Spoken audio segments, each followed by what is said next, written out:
Siapa yang beriman kepada Allah dan hari akhir, maka hendaknya dia muliakan tamunya, muliakan tetangganya. Itu ukuran iman. Siapa orang beriman itu? Oh, orang yang sholat, orang yang puasa, benar. Tapi orang lupa bahwa orang beriman itu orang yang baik dengan tetangganya, menghargai tamunya. Itu ukuran iman. Kalau tak dilakukan imannya, kualitas imannya bukan kualitas iman yang baik. Jadi sekarang berhentilah menilai mukmin yang baik itu hanya dari sisi ritual. Tidak, itu iya, tetapi tidak hanya itu. Yang juga menjadi ukuran adalah sejauh mana baiknya kita dengan orang lain.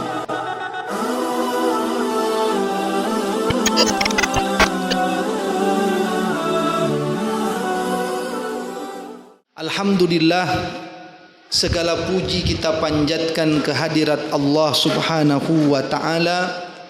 Salawat salam semoga senantiasa terlimpah curahkan kepada Nabi Muhammad sallallahu alaihi wasallam. Alhamdulillah bisa bertemu malam hari ini dalam kajian kita. Bapak Ibu sekalian rahimakumullah, tema kita kali ini adalah menebar kebaikan, merajut persaudaraan. Kita ingin mengkaji tentang betapa pentingnya persoalan-persoalan sosial, hubungan sesama dalam pandangan Islam, dan bagaimana kita menjaga itu agar bisa saling berbuat baik satu dengan yang lain dan semakin memperkokoh persaudaraan di antara kita. Pertama, Pak, kita sudah sering tahu bahwa hubungan sosial itu penting untuk dijaga, menjadi salah satu ajaran Islam yang luar biasa. Di antaranya kalau kita tadabburi dalam Al-Quran, ternyata Al-Quran itu ada yang menarik, Pak, tentang bab ini. Quran itu kalau berbicara tentang ritual, tentang hubungan seseorang dengan Allah, itu umumnya singkat-singkat pembahasannya dalam Al-Quran. Tapi menariknya kalau membahas tentang hubungan sesama, itu detail sekali dalam Al-Quran. Umumnya demikian. Mari kita lihat, Pak. Salat dalam Al-Quran itu ayatnya hanya diantaranya wa aqimus shalah, dirikanlah salat. Bagaimana tata cara salatnya? Takbirnya, rukuknya, apa saja yang harus dibaca, i'tidalnya, duduk di antara dua sujudnya, tak terlalu banyak dibahas dalam Al-Quran. Nanti akan dibahas di dalam hadis. Maka keluarlah hadis Nabi, sallu kama ra'aitumuni usalli. Tapi di Qur'annya singkat-singkat secara. Haji, Pak, perintahnya wa atimmul hajja wal umrata lillah, tunaikan haji dan umrah untuk Allah. Atau walillahi 'alan nasi hajjul baiti man istata'a ilaihi sabila, Allah mewajibkan haji bagi yang mampu menjalankannya. Bagaimana tata cara detailnya, urut-urutannya, dari mulai tawaf, sa'i, wukuf di Arafahnya, lempar jumrahnya, detailnya bagaimana? Tak terlalu banyak disebut dalam Al-Quran. Nanti akan disebut di dalam hadis. Maka ada hadis Nabi, khudhu anni manasikakum, ambillah dariku tata cara ibadah haji kalian. Tapi mari kita bandingkan, Pak, dengan urusan sosial, urusan kebaikan sesama. Ternyata Quran itu, Pak, sangat detail sekali ketika menyampaikan hukum-hukum tentang kaitannya dengan sesama. Contoh, Pak, ayat terpanjang dalam Al-Quran. Surat apa, ayat berapa itu Pak? Surat Al-Baqarah ayat 282. Itu ayat terpanjang dalam Al-Quran. Dari atas sampai bawah satu halaman, satu ayat. Bicara apa itu? Membahas apa itu? Apakah membahas tata cara sholat? Tidak. Apakah membahas tata cara puasa? Tidak. Apa yang dibahas dalam ayat yang panjang itu? Ternyata Pak, membahas tentang hutang piutang. Ya ayyuhalladzina amanu idza tadayantum bidainin ila ajalin musamman faktubuh wal yaktub bainakum katibun bil adl, dan seterusnya. Wahai orang-orang beriman, kalau kamu berhutang untuk jangka waktu tertentu, maka hendaklah kamu catat. Yang mencatat haruslah orang yang adil, harus ada saksi sebaiknya untuk menghindari perselisihan. Detil Pak. Itu ternyata membahas tentang hutang piutang. Apalagi Pak yang detil dalam Al-Quran, waris Pak. Waris itu Pak dalam Quran disebut sampai bagian-bagiannya. Siapa yang dapat 1/4, 1/8, 1/6, itu didetilkan sampai pecahan-pecahannya itu loh ada dalam Al-Quran. Quran tidak mengatakan yang penting waris itu diatur dengan hukum Islam, nanti biar Nabi yang menyampaikan. Enggak, Quran bahkan merinci siapa saja ahli waris itu, berapa bagiannya dalam beberapa ayat. Begitu pula yang lain-lain. Ada satu surat Pak dalam Al-Quran, ibu-ibu sekalian, yang nama surat itu adalah orang yang curang dalam timbangan jual beli. Itu dijadikan nama surat. Orang yang curang dalam menimbang dan menakar, kalau dia menjual timbangannya dikurangi, kalau dia membeli minta timbangannya ditambah.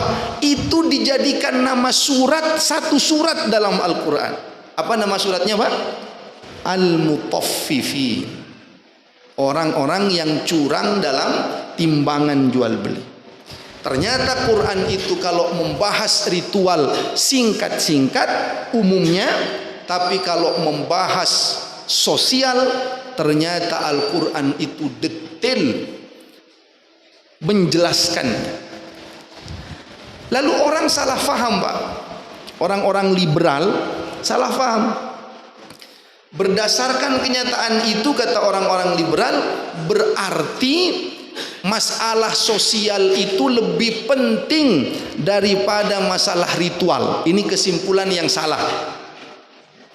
Berarti orang itu yang penting jujur dalam berdagang, dia akhlaknya baik kepada sesama, tidak bermusuhan, walaupun tidak sholat, walaupun tidak baca Quran. Ini kata orang-orang liberal. Kesimpulan ini jelas salah. Karena dalam Islam itu dua-duanya penting. Dan kalau Bapak Ibu mau mencontoh, bukan orang dengan orang yang dibandingkan. Kadang orang suka membandingkan, oh lebih bagus dia jual belinya jujur, kalau punya hutang bayar, walaupun dia jarang sholat. Kata yang satu, lebih bagus dia sholatnya rajin, walaupun kadang korupsi. Orang suka membanding-bandingkan mana yang lebih baik. Maka yang paling tepat dalam Islam bukan mending saya, bukan mending dia, tapi contohnya langsung teladan kita adalah Rasulullah Muhammad sallallahu alaihi wasallam. Nabi itu ritualnya bagus, sampai sholat malam itu bengkak kakinya dalam hadis riwayat Imam Muslim. Ada di sini Pak yang sholat malam sampai bengkak kakinya? Ada yang bilang ada Ustadz katanya, tapi bengkaknya karena asam urat katanya Pak. Nah, ada yang Nabi sampai bengkak kakinya sholat malam. Tapi juga hubungan sosialnya luar biasa. Amanahnya dikenal oleh bahkan musuh-musuhnya tahu betapa Nabi itu orang yang jujur, orang yang amanah. Apa maknanya? Dua-duanya penting. Lalu sekarang kenapa dalam Quran ketika bicara ritual singkat, ketika bicara sosial kok detail? Apa hikmahnya? Tentu Pak, jawaban pastinya Allah yang lebih tahu. Itulah kehendak Allah. Tapi di antara hikmah yang bisa kita ambil adalah bahwa sebab orang itu Pak, kebanyakan kalau disampaikan tentang agama, tentang kitab suci, dalam benak pikirannya kitab suci itu, agama itu hanya bicara ritual saja. Orang itu kalau disampaikan, oh ini ajaran agama, dalam benaknya langsung berpikir tentang oh sholat, oh puasa, oh ngaji. Itu pikiran manusia pada umumnya. Maka Al-Quran tidak ingin manusia seperti itu. Al-Quran ingin meluruskan pemahaman yang keliru itu. Setiap orang bicara agama yang dalam otaknya langsung hanya sholat, puasa, haji, ngaji. Maka Quran ingin meluruskan bahwa agamamu itu tidak hanya sholat, tidak hanya puasa, tidak ada ngaji, tapi agamamu itu juga mengajarkan gimana tepat waktu membayar hutang, bagaimana tidak curang dalam timbangan. Orang solih itu bukan hanya orang yang pandai ngaji, bukan hanya orang yang rajin sholat, itu iya, tapi orang yang solih juga adalah orang yang baik saat membagi warisan. Orang yang solih itu adalah orang yang jujur saat jual belinya, orang yang jujur saat hutang piutangnya, orang yang tahu pergaulannya mana mahram mana tidak. Maka mahram dalam Al-Quran itu dirinci Pak, siapa saja didetailkan dalam Al-Quran. Apa maknanya? Maka luruskan pemahaman kita. Kalau bicara agama, jangan lagi hanya memandang sholat, puasa, ngaji, itu iya. Tapi sekarang tanamkan pada benak kita, baik dengan tetangga, itu orang solih itu. Ukuran kesolihan seseorang itu bukan hanya lamanya di masjid, tapi seberapa dia baik dengan tetangganya, itu ukuran kesolihan. Kata siapa? Kata Nabi. Nabi mengatakan, "Man kana yu'minu billahi wal yaumil akhir falyukrim jarahu falyukrim dhaifahu." Siapa yang beriman kepada Allah dan hari akhir, maka hendaknya dia muliakan tamunya, muliakan tetangganya. Itu ukuran iman. Siapa orang beriman itu? Oh, orang yang sholat, orang yang puasa, benar. Tapi orang lupa bahwa orang beriman itu orang yang baik dengan tetangganya, menghargai tamunya. Itu ukuran iman. Kalau tak dilakukan, imannya, kualitas imannya bukan kualitas iman yang baik. Jadi sekarang berhentilah menilai mukmin yang baik itu hanya dari sisi ritual. Tidak, itu iya, tetapi tidak hanya itu. Yang juga menjadi ukuran adalah sejauh mana baiknya kita dengan orang lain. Bahkan kita tahu Pak, ada namanya, Nabi menyebut orang yang muflis. Apa muflis itu Pak? Orang yang bangkrut kata Nabi. Coba Pak lihat ibu-ibu, apakah muflis kata Nabi itu adalah orang yang tidak pernah sholat, tidak pernah puasa, tidak pernah haji? Ternyata bukan. Tentu tidak sholat, tidak puasa, tidak haji ya orang yang rugi juga tentu. Tapi dalam bab ini Nabi menekankan. Ternyata kata Nabi, suatu ketika Nabi berkata kepada sahabat-sahabat beliau, "Atadruna manil muflis?" Tahukah kalian siapa orang yang muflis itu? Orang yang bangkrut itu. Di suatu ketika Nabi mengatakan, tahukah kalian siapa orang yang bangkrut itu? Qalu, para sahabat berkata, menjawab, al-muflisu fina man la dirhama lahu wala mata. Orang yang bangkrut itu wahai Nabi, orang yang tidak punya uang dan tidak punya simpanan perhiasan. Sudahlah uangnya tak punya simpanan juga. Itu orang yang bangkrut, orang yang tidak punya uang itu. Apa kata Nabi? Bukan itu yang aku maksud.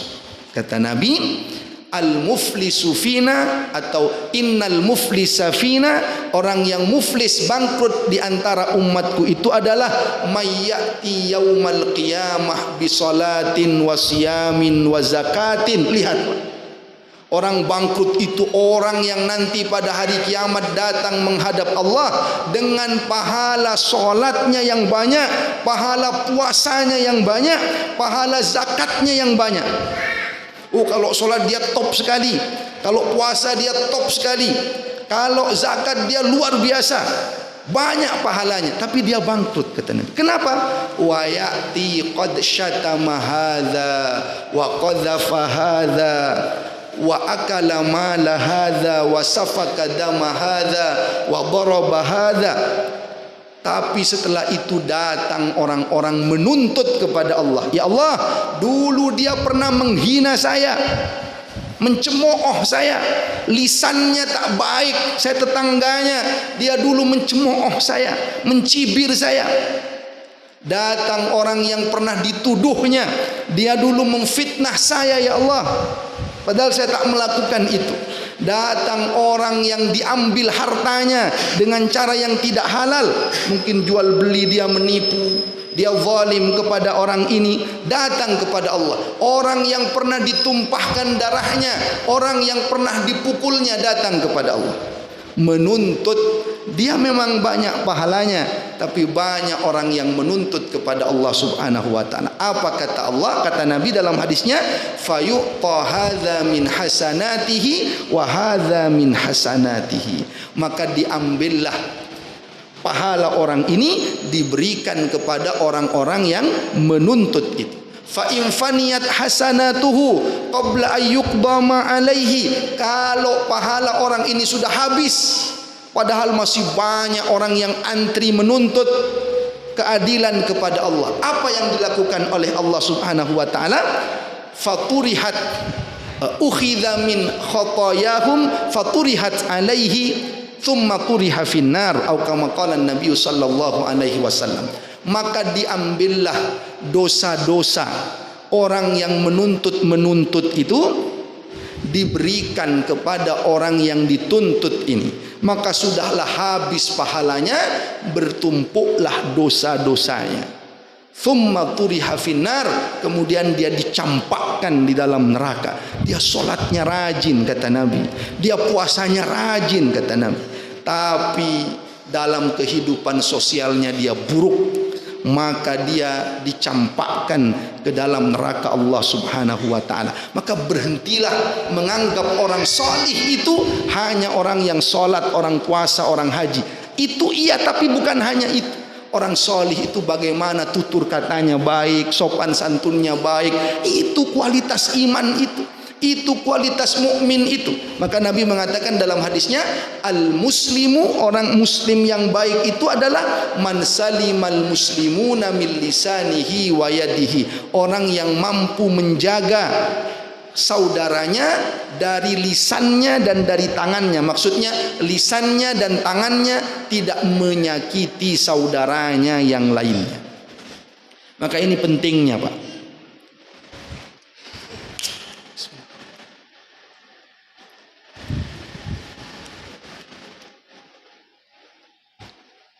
Maka ini pentingnya, Pak. Ternyata hubungan sosial itu luar biasa. Jangan main-main. Karena banyak orang yang tergelincir dalam masalah-masalah ini, dalam bab-bab ini. Ada yang bertanya kepada saya, Pak Ustaz, saya lihat-lihat ternyata betul Ustaz, kalau bahas ritual, kalau bahas sosial, Al-Quran itu ternyata detail sekali. Waris detail, mahram detail, hutang piutang detail. Quran bicara itu. Curang dalam timbangan jual beli detail.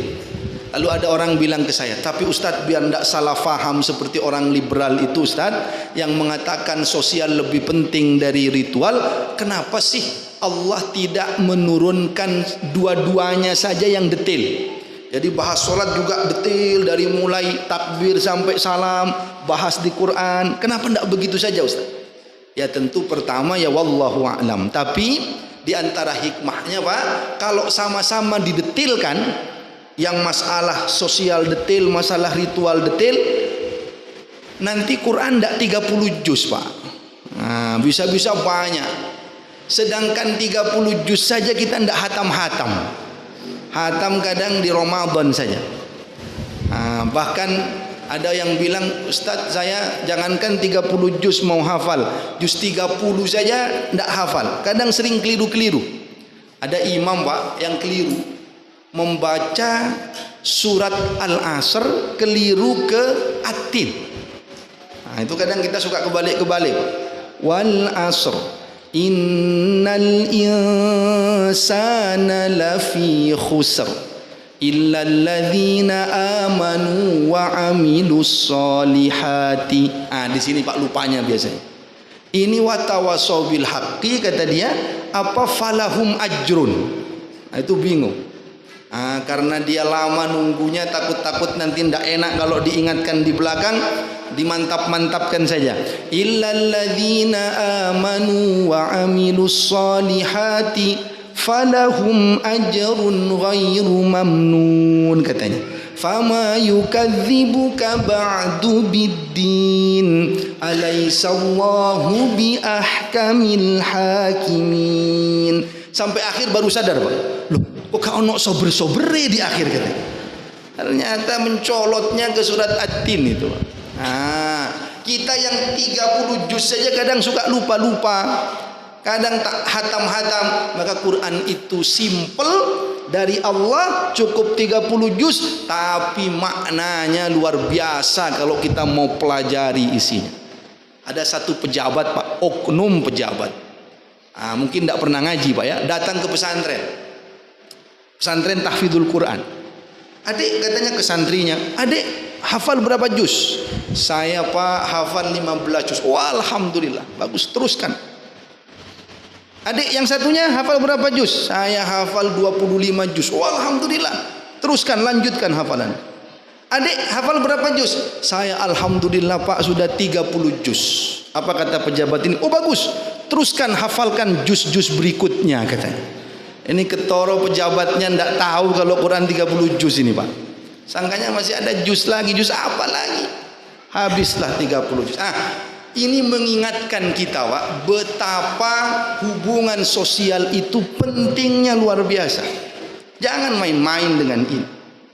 Tutur kata kita jaga, hubungan dengan tetangga kita jaga, dengan tamu kita jaga.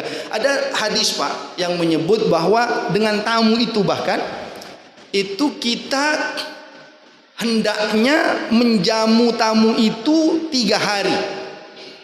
Lepas dari 3 hari, maka kita boleh menjamunya, boleh tidak. Kalau menjamunya sodakoh. Kalau tak mau menjamunya lagi, maksudnya tak menyiapkan lagi kebutuhan tamunya, ya tidak apa-apa, tidak berdosa. Tapi selama 3 hari harus menjamu semampunya, tentu semampunya. Setelah itu lebih dari itu sodakoh. Kalau dia mau bersodakoh silakan. Cuman tamu juga jangan memanfaatkan hadis ini Pak.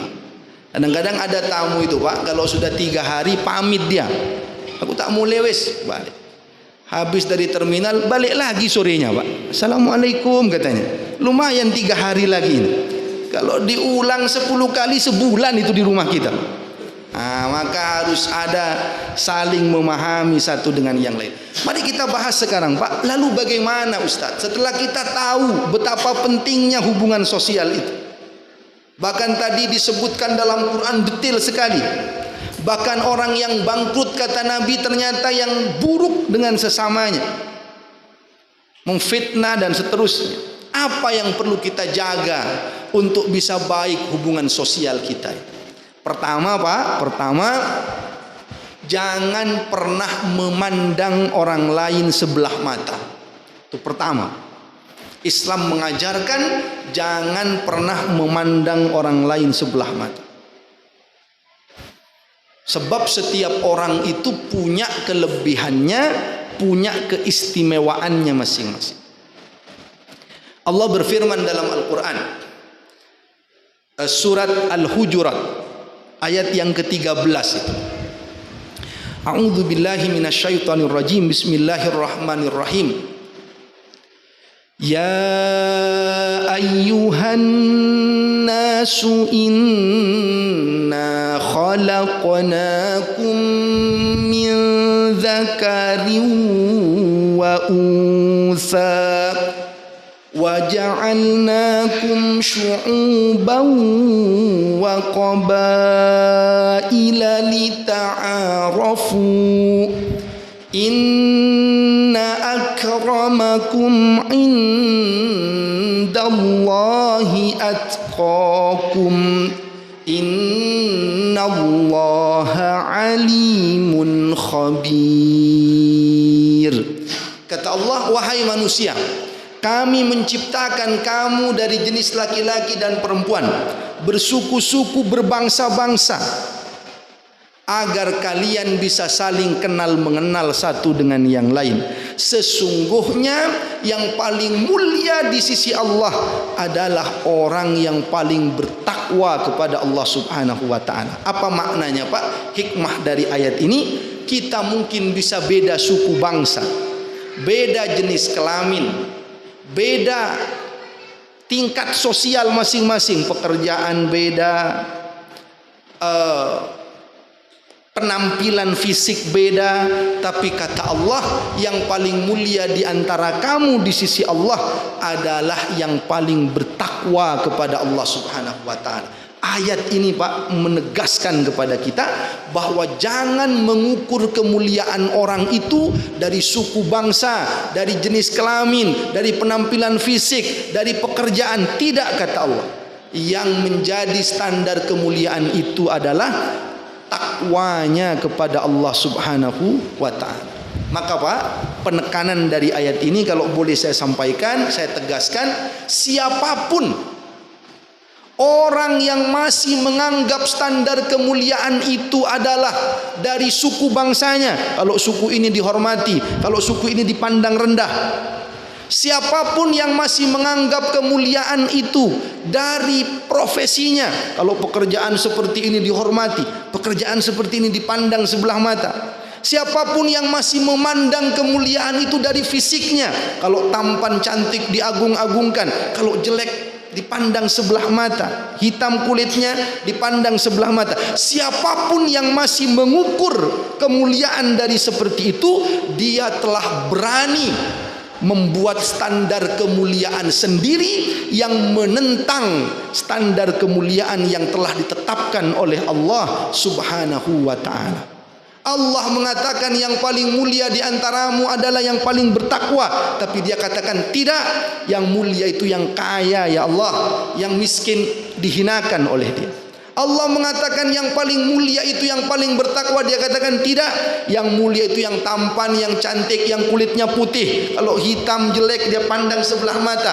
Orang yang begini berani membuat standar kemuliaan sendiri yang menentang standar kemuliaan yang telah ditetapkan oleh Allah Subhanahu wa ta'ala. Maka bersihkan hati, Pak. Jangan menganggap orang hina dari seperti itu. Berbaur dengan sesama. Tak ada yang membedakan satu dengan yang lain kecuali iman dan takwanya kepada Allah Subhanahu wa ta'ala. Profesinya apapun, warna kulitnya apapun, biasa. Ini perbedaan yang kata Allah lita'arafu, untuk saling kenal mengenal satu dengan yang lain. Maka, Pak, di antara orang yang sombong itu, kata Nabi, pengertian orang yang sombong itu adalah batarul haqqu wa ghamtun nas, menolak kebenaran dan merendahkan manusia. Yang memandang orang lain rendah, itu sombong, kata Rasulullah sallallahu alaihi wasallam. Maka tanamkan ini, karena setiap kita itu punya keistimewaan. Mungkin di satu bidang kita menang, istimewa, tapi di bidang yang lain orang yang lain yang lebih unggul. Maka, Pak, saya ingat waktu masih sekolah-sekolah dulu, Pak, saya pernah, karena saya dari Madura, Pak, biasanya suka jadi lo-loan, Pak, suka jadi bahan cela-celaan. Katanya di Madura itu ndak ada nasi goreng, katanya, Pak. Saya bilang ada. Biasanya kita beli nasi goreng, tidak ada di Madura itu nasi goreng. Loh kenapa? Karena katanya makanan pokok orang Madura itu nasi jagung. Kalau digoreng malah jadi marning katanya Pak. Tidak jadi nasi. Tidak bisa dimakan. Sabar saja Pak. Katanya tidak mungkin ada bandara itu di Madura itu. Sekarang ada Pak, di Sumeneb ada bandara sekarang. Dulu tidak mungkin katanya. Saya diam saja. Kenapa? Karena setiap pesawat mau turun mesti terganggu dengan asapnya tukang-tukang sate di sana kata. Balik lagi, tidak kuat. Kulit hitam begini Pak, kadang suka diejek-ejek Pak.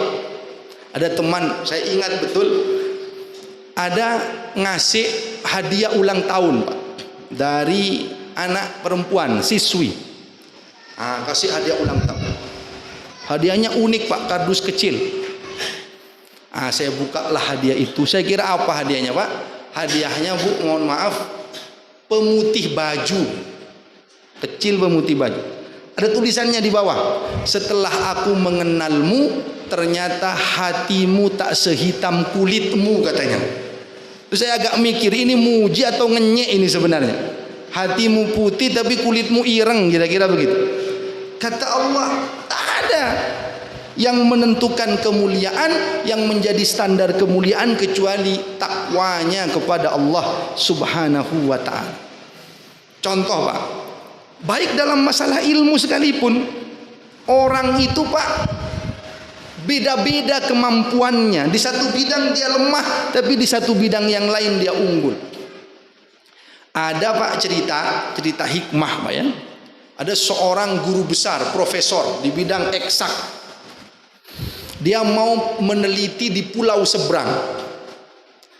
Ketika berangkat Pak, dia terlambat dari rombongan, akhirnya dia diantar oleh nelayan. Setelah berangkat diantar oleh nelayan, di perjalanan dia nanya ke nelayan itu, "Bapak tahu rumus fisika ini?" katanya. Kata nelayannya, "Tidak tahu Pak, saya ini tidak pernah sekolah. Saya tidak tahu rumus fisika atau apa." Apa kata profesor ini Pak? Bapak ini gitu aja tidak tahu, pangkanya Bapak tidak akan sukses menjalani hidup ini kalau rumus begitu aja tidak tahu. Sudah lanjut terus Pak perahunya itu. Nanya lagi, "Bapak tahu rumus kimia ini?"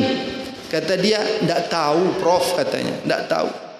Bapak ini hal begitu aja tidak tahu, Bapak tidak akan sukses menjalani hidup kalau itu aja tidak tahu. Nanya lagi rumus matematika Pak. Kata nelayannya, tidak tahu, tidak pernah sekolah. Bapak ini bodoh katanya, maka tidak akan sukses menjalani hidup. Apa yang terjadi Pak? Beberapa saat kemudian Bu, ternyata ombak besar, angin bertiup kencang, ombak besar. Perahunya mau tenggelam, terpontang-panting. Saat terpontang-panting itu Pak, profesornya ketakutan karena tidak bisa renang. Saat itulah nelayannya nanya Pak. Apa kata nelayannya? "Prof, apa profesor punya ilmu berenang?" katanya. Kata profesornya, "Tidak punya." Apa kata dia? "Kalau begitu profesor tidak akan sukses menjalani hidup ini," katanya. Jadi orang itu Pak bisa unggul di satu bidang, bisa lemah di bidang yang lain. Saya pernah Pak ngaji tafsir di satu kantor Pak. Biasanya kita minta ngaji dulu, coba dibaca dulu ibu-ibu, maka dibaca dulu. Ayat itu dibaca sebelum dibaca tafsir. Ada ibu-ibu itu Pak bacanya salah-salah saja, keliru-keliru. Innalladzina kafaru, nanya pendek Bu. Innalladzina kafaru, loh kanya pendek juga. Innalladzina kafaru, keliru juga, salah diulang. Kadang-kadang Pak muncul rasa, wah ini tidak bisa, ibu ini sudah dewasa tidak bisa ngaji. Selesailah acara itu Pak. Ternyata Pak beberapa bulan kemudian, beberapa pekan kemudian, saya ada masalah Pak jual beli tanah. Ada masalah jual beli tanah. Saya carilah telepon jamaah. Jadi waktu saya cari siapa ya jamaah yang notaris ini, biar kita nanya-nanya lah. Ternyata saya dapati Pak, jamaah yang notaris itu adalah ibu yang tidak bisa ngaji itu Pak. Itu notaris ternyata. Saya telepon lah, Bu, saya mau konsultasi. Oh ya Ustaz, datang aja ke kantor saya. Datang ke kantor. Dan benar Pak, ketika di kantornya gantian, saya yang disalah-salahkan Pak sama notaris. Kenapa Ustadz beli? Ini keliru, ini tidak benar. Oh itu luar biasa. Padahal beberapa pekan lalu salah Bu, panjang pendeknya salah, dengungnya salah. Jadi orang itu kadang Pak, sehari ini dia menang dalam satu bidang, tapi dalam masalah yang lain dia kadang kurang dari orang lain. Maka sekali lagi Pak, jangan pernah memandang orang lain sebelah mata. Ini yang pertama Pak. Yang kedua Bapak Ibu sekalian, singkat saja. Yang kedua, hentikan konflik Pak. Hentikan permusuhan satu dengan yang lain. Kalau belum terjadi Pak permusuhan itu, kata Allah dalam Al-Quran, di antara cara agar meredam tidak sampai terjadi konflik, Allah menyampaikan la tazlimuna wa la tuzlamun, tentang ayat riba ini Pak. Kata Allah la tazlimuna wa la tuzlamun, kamu jangan menzalimi, kamu juga jangan terzalimi. Apa maknanya Pak? Dua-duanya. Orang itu kadang Pak begitu takut terzalimi, tapi dia lupa, tidak hati-hati apakah dirinya sudah menzalimi orang lain atau tidak. Kalau mau tak ada konflik dengan orang Pak, jangan hanya takut terzalimi, tapi takutlah juga menzalimi orang lain. Kalau Bapak bangun rumah, evaluasi, kira-kira ini debunya gimana ke tetangga, enak ndak enaknya. Takutlah menzalimi orang lain, jangan hanya takut terzalimi. Kalau Bapak parkir mobil, parkir kendaraan, oh ini kira-kira ganggu jalan atau tidak, ini bagaimana orang-orang. Jangan hanya takut terzalimi, tapi takutlah menzalimi orang lain. Sebab Pak, terzalimi itu masih ada untungnya. Kata Nabi dalam hadisnya, orang yang terzalimi itu doanya mustajabah. Kata Nabi, wattaqu da'watal mazlum, takutlah engkau kepada doa orang yang terzalimi, karena tidak ada hijab antara dia dengan Allah Subhanahu wa ta'ala. Tapi kalau menzalimi orang lain, buruk semuanya. Kalau terzalimi masih ada hikmahnya. Kalau menzalimi, buruk semuanya. Apa kata Nabi? Kezaliman itu adalah kegelapan, zulumatun, kegelapan kelak pada hari kiamat. Orang yang berbuat zalim itu adalah sarana untuk dia mendapatkan kemalangan nanti di hari kiamat. Maka jangan hanya takut terzalimi, tapi takutlah juga jangan sampai kita itu menzalimi orang lain. Punya acara Pak, hati-hati. Ini bagaimana ini, kira-kira orang terganggu atau tidak aksesnya, mungkin harus ditutup karena kita di perkampungan, sesuatu yang biasa. Pastikan apakah ada jalan memutarnya bagaimana, jangan sampai dia merasa terganggunya berlebih, dalam makna bahwa mungkin dia diarahkan sedikit saja, orang mungkin sudah faham. Tetapi kalau sampai membuat dia pusing nyari-nyari puterannya, jangan sampai kita menzalimi orang lain. Ada orang Pak, saking takutnya terzalimi, kadang malah menzalimi orang lain. Ada ibu-ibu mau beli jeruk Pak, mau beli jeruk. Itu saking takutnya terzalimi oleh penjualnya, takut dapat jeruk yang kecut, itu nyicipnya hampir setengah kilo Pak, gratis. Dicicip, ini manis apa enggak, manis apa enggak. Kata yang jual, aduh apes kalau sudah ibu ini yang beli. Dicicip semuanya. Sudah dicicip setengah kilo baru nanya, Mas ini manis atau tidak. Saya jangan kalau saya mau beli nanti dapat yang kecut. Apa kata mas-masnya?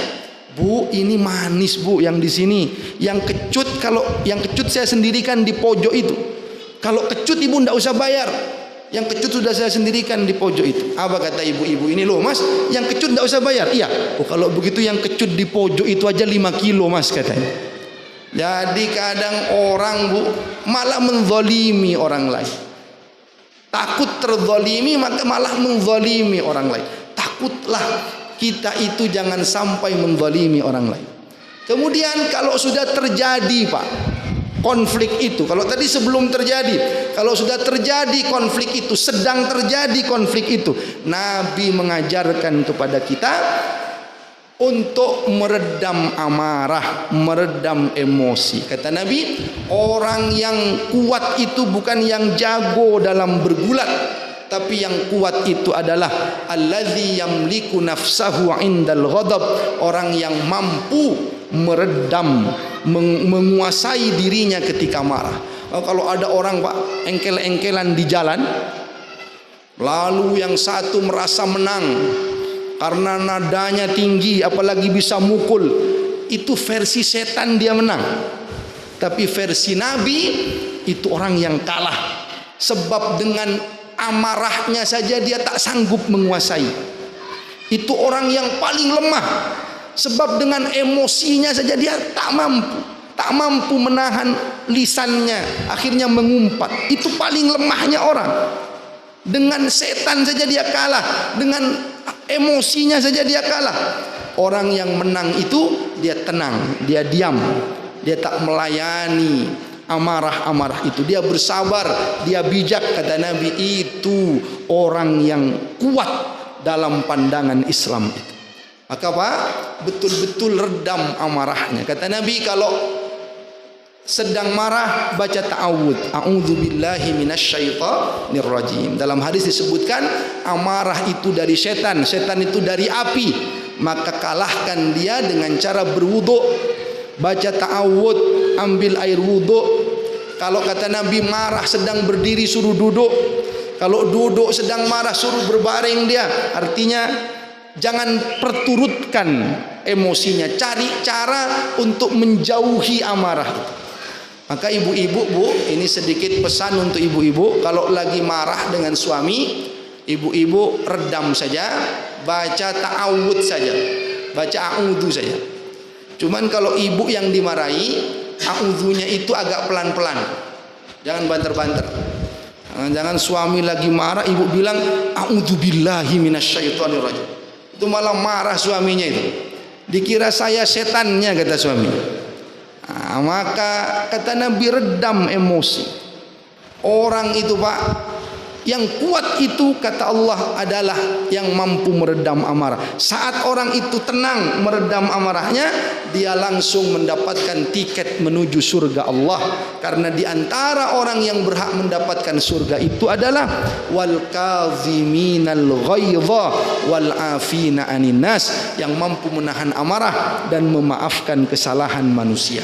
Kalau sudah selesai konflik itu Pak, selesai masalah itu, maka saling memaafkan satu dengan yang lainnya. Sebab kita ini Pak, mungkin orangnya bikin jengkel, tapi kita eman terhadap surga Allah subhanahu wa ta'ala, eman terhadap surganya, eman terhadap ampunannya. Ada hadis Pak, riwayat Muslim, bahwa tu'radu a'malun nas, dilaporkan amalan manusia itu fi kulli jumu'atin yaumal itsnaini wal khamis, setiap pekannya marrataini, dua kali, yaumal itsnaini wal khamis, hari Senin dan hari Kamis. Fayughfaru likulli 'abdin illa 'abdan bainahu wa baina akhihi syahna, atau kama qala Nabi sallallahu alaihi wasallam. Hadis riwayat Imam Muslim. Amal kita itu dilaporkan kepada Allah setiap pekannya dua kali, Senin dan Kamis. Lalu Allah mengampuni hamba-hambanya kecuali orang yang masih bermusuhan antara satu dengan yang lain. Maka lapangkan Pak.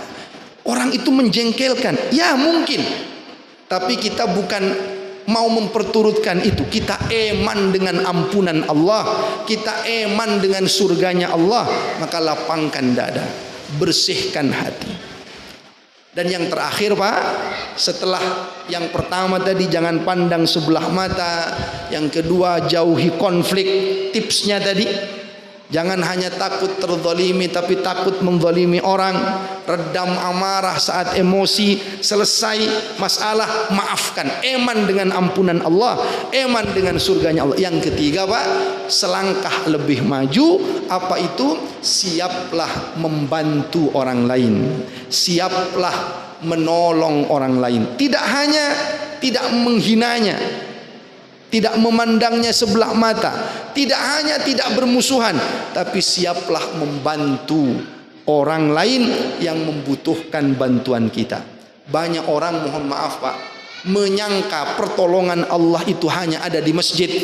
Dengan dia beribadah, sholat, puasa, hanya ada di tanah suci. Maksudnya dengan cara dia menunaikan haji, umroh, sholat, berdoa. Ya, itu salah satu cara jalan Allah menolong kita. Tapi ternyata ada jalan lain yang mungkin kita lupa. Apa itu? Jalan pertolongan Allah itu ada, kata Nabi, pada saat kita menolong orang lain. Wallahu fi aunil abdi maka nal abdu fi auni akhihi. Allah itu akan menolong hambanya kalau hambanya itu menolong saudaranya. Dalam hadis yang lain Bukhari Muslim, wa man kana fi hajati akhihi kana Allahu fi hajatihi. Siapa yang memenuhi hajat saudaranya, Allah akan memenuhi hajat orang ini. Kadang kita sangka pertolongan Allah itu akan datang kalau kita sholat, kita puasa. Itu benar, tidak salah. Tapi kita lupa, pertolongan Allah itu kadang datang saat ada orang kesusahan di jalan, kita tolong. Mungkin di situ justru akan Allah jadikan sarana menolong kita, menolong keluarga kita. Karena kata Nabi, Allah itu akan menolong hambanya kalau hambanya itu menolong saudaranya. Maka Pak, luaskan pertolongan Allah itu untuk kita dapatkan, luaskan jalannya lewat ritual. Kita panjatkan doa-doa terbaik, tapi lewat sosial, bantu orang, hajatnya apa penuhi. Mungkin di situ Allah akan mengabulkan hajat-hajat kita, akan menolong kebutuhan-kebutuhan kita. Katanya Pak, jangan jadi orang yang pelit, katanya Pak. Sebab orang yang pelit itu katanya Bu, tidak ada yang suka. Allah tidak suka orang pelit, malaikat tidak suka orang pelit. Dalam hadis malaikat itu mendoakan buruk kepada orang yang pelit. Rasul tidak suka orang yang pelit. Bahkan mohon maaf Pak, orang pelit sendiri tidak suka sama temannya yang pelit Pak. Kata dia, cek medite sikon, padahal podo medite Pak. Jadi orang pelit itu tidak ada yang suka sama sekali. Maka jauhi masalah kikir bakhil ini, jadilah orang yang mau peduli dengan sesama, tebar kebaikan, rajut persaudaraan. Mungkin dari jalan ini pertolongan Allah datang, surga dibuka oleh Allah. Mungkin melalui jalan ini, selain kita optimalkan ibadah-ibadah kita kepada Allah Subhanahu wa taala. Mudah-mudahan sukses dunia akhirat kita dengan baik ibadah kita dan baik hubungan sosial kita dengan sesama. Saya kira itu Pak dari saya.